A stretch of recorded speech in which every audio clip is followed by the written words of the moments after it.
Well, rowing in the Northwest has a history that's as deep and rich as the Puget Sound. A team of rowers from PLU had an adventure of a lifetime 50 years ago. It was an extreme challenge for their bodies and their minds, and it's something they'll never forget. KOMO's Mike Ferreri is here now with their story.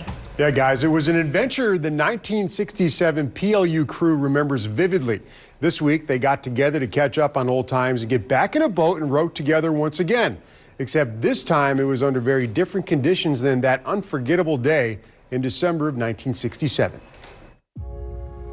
The craziest adventures often provide the greatest memories. And we didn't know any better, and we just thought it'd be a great idea.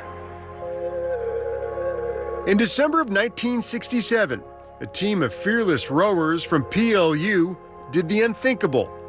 They set out to row from Lake Union to Tacoma.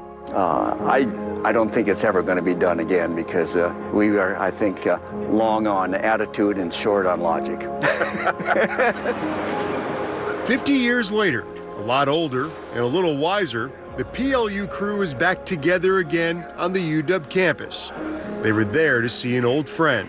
The crack is still in the seat. Hanging there in the rafters of the UW shell house, the Husky Clipper, a boat that was given to PLU by UW until the Olympic gold medal winning Huskies of 1936 asked for it back. This boat brought back a flood of memories. The UW had taken back the Husky Clipper. They didn't bring a shell down to replace her. They said you can have the Loyal Shawty, but you have to get it from Seattle to Tacoma by yourselves. The PLU crew didn't have a trailer and they didn't have money. We researched getting a truck to drive it down, and it was $300. Now, today, that's not a lot of money, but boy, then that was a ton, and we didn't have a dimes. In the early morning of December 16th, the adventure began. The crew carried their boat 2.5 miles from Green Lake to Lake Union. They needed a parade permit to use the street. I couldn't even walk that today, let alone walk it with a shell on my shoulder in the snow. But yeah, and like I say, we just saw it as something that we had to do because there wasn't anybody that was going to carry it for us. Once in the water, the day became even more of a gut-wrenching challenge. Their minds would wrestle with their bodies. Mother Nature threw haymakers, and they battled to stay afloat. And I guess it was about when we hit Elliott Bay, and the waves started breaking over us, and we started thinking that maybe we would made a mistake. We were soaked to the gills, and that's what I remember. I remember water coming up, rising in the shell to where my feet were underwater, and we had about 6 inches of freeboard between us and disaster. They simply refused to quit. I guess you just did what you had to do and get through it. When they were at their breaking point, with hours left to row, the U.S. Navy came to the rescue.